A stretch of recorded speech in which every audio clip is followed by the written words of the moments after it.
আল্লাহর কাছে ডাকি, আল্লাহ তুমি আমাকে কালা কুফাসারটা সন্তান দাও, তবু তুমি আমার একটা বাচ্চা দাও যে আমাকে মা বলে ডাকবে।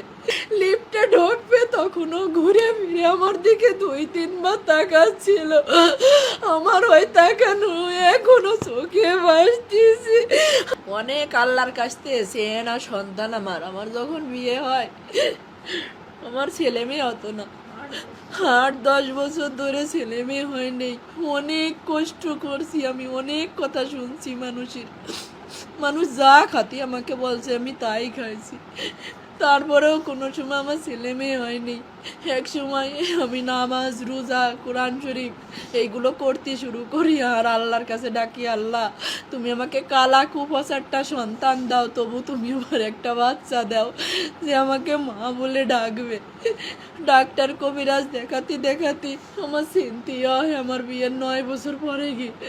সিনথিয়ার যখন 4 বছর বয়স আমার আবার অভাব হয় না, আমি আবার চেষ্টা করি, তখন আমার রাইসামণি আমার পেটে আসে। হ্যাঁ, তখন থেকে আমাদের জীবনটা বদলে যায়। আমাদের জীবনটা এত সুখের ছিল না, অনেক কষ্টের ছিল আমার জীবনটা আর আমার স্বামীর জীবনটা।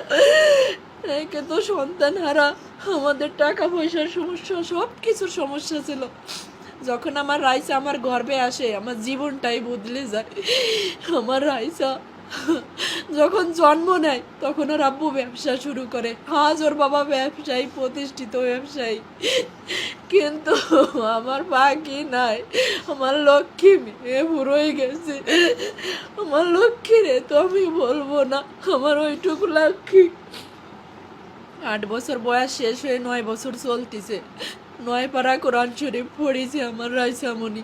রাইসামণির বয়স যখন 3 বছর, আর আমার সিনথিয়া, আমার তখন ছেলে বাবুটা হয়নি। আমার বাবু তখন 4-5 মাসের পেটে। উমরা করতে গেছিলাম আমরা অল পরিবার, আমার হাজব্যান্ড আমার বাচ্চাদেরকে নিয়ে। আমার রাইসামণি সেই উমরা হজের ছবিও আছে।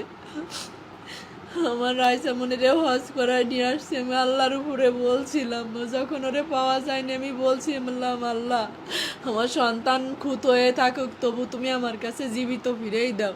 আমি আবার আমার পাখিরে সম্পদ বেশি হলেও উমরা করাতে নিয়ে যাব, আবারও আমার পাখিকে আমি হজ করাতে নিয়ে যাব, কিন্তু আমার পাখি আর ফিরে আসেনি।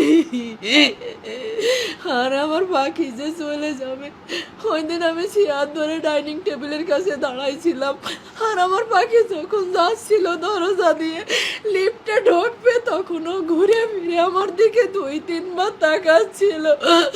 আমার ওই তাকানো এখনো চোখে ভাসতেছে। আমার পাখি মরে গেছে। আমার এত লক্ষ্মী মেয়ে আমার রাইসা ছিল। আমার পুরো বাসাটা নাড়াই খাতো। আমার সিনথিয়া আর আমার রাফসান এত দুষ্টুমি করে না, আর এত চঞ্চল না। আমার রাইসা অনেক চঞ্চল মেয়ে ছিল।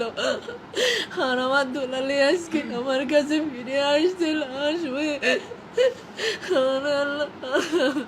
For more updates, follow us on Facebook, subscribe our YouTube channel, get the latest update on www.daily-sun.com.